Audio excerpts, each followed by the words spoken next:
العام من بعد راه 60 70% ما كتبعناش لان خرجوا عباد الله ديال التقاعد وما كاينش التوقيت. اذا اللي كنقول حنا هادشي هذا راه عندك شي عباد الله يجوزوا من هنا ويقولوا لا الموظفين راه شبعوا الفلوس وراه التقاعد راه نتوما اللي معنيين. هاد التنسيقيه خصها تبدا. حنا كنقولوا للمسؤولين شوف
تحية نضالية. كنحيي جميع المناضلين والمناضلات اللي جاوا من الجهة.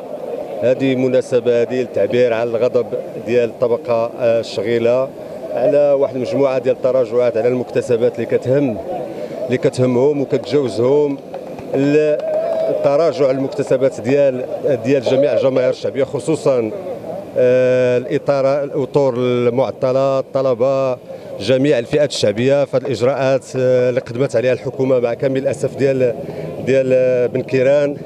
هذه التراجعات هذه اللي غادي تنعكس على المعيش اليومي ديال المواطنين والمواطنات، وهذه فرصه هذه باش كتلتئم هذه التنسيقيه الجهويه كخطوه باش تعبر عن الانشغالات الحقيقيه ديال الشعب المغربي اللي غادي توجها وغادي تترجمها في المسيرات المقبله ان شاء الله اللي غادي تكون في الرباط.